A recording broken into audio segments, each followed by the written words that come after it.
I firmly believe that the next generation of leaders is faced with much more complex problems than perhaps my generation was.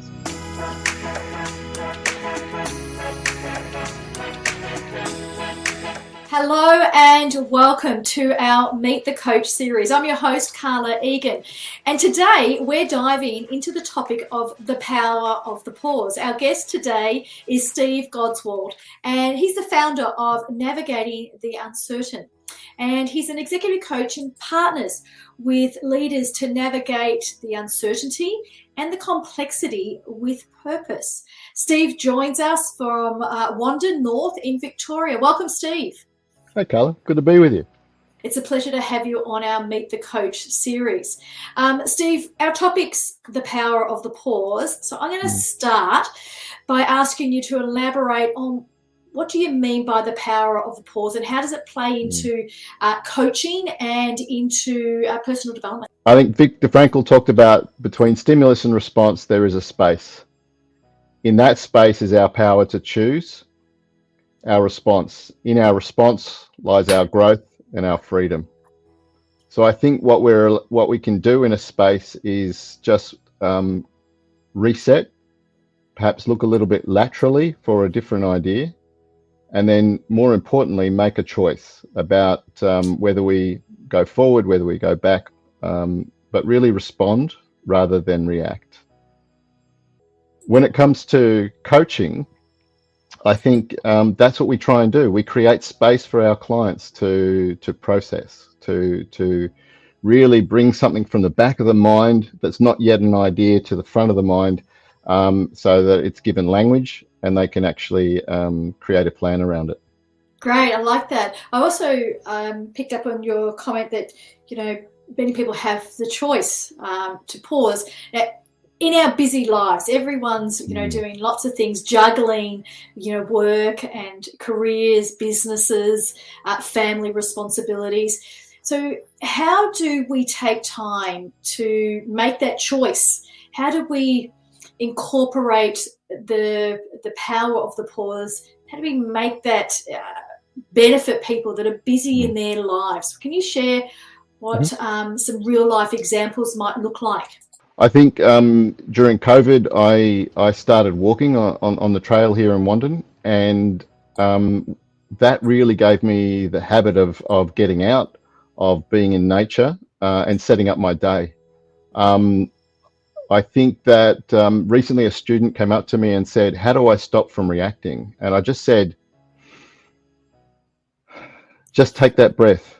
And even that breath, when you're feeling that anxiety raise up, you can reset your mind. I have a friend that says, "Can I have a thinking buddy? Can you just check in with me?" And I think that works really well. Even getting up from your desk and going for a walk around your office or your home or something like that, something small. Recently, I did a course where he talked about just noticing the sounds that you hear far away and close, or music when you're in the car. Just that reset moment, and being intentional about it. And for me, it sounds like there's that moment of pause, but also taking that deep breath in, perhaps a moment of reflection, but just settle and being in the presence. Have I picked up that from you?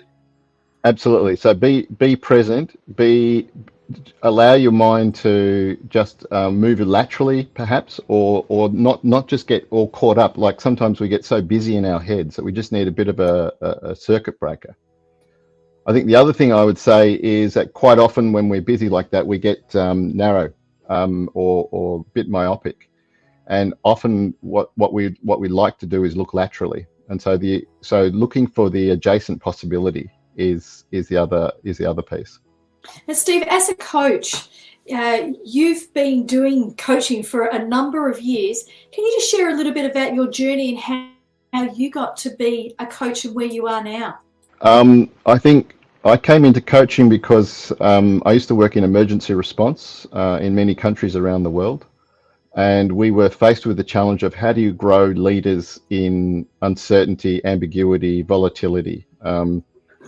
And in that process, we discovered that we didn't need to wait 15 years to grow people. What we could do is we could match training with coaching and provide people some contextualized engagement.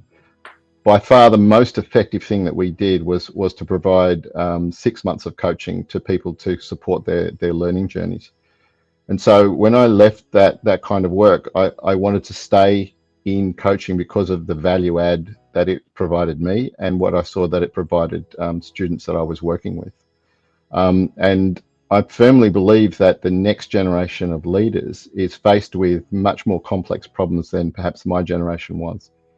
And so instilling a habit of coaching from early on, I think is important, but also this ability to be able to think differently, to access more diverse wisdom, will enable them to face the challenges that are facing them now and will continue to face them.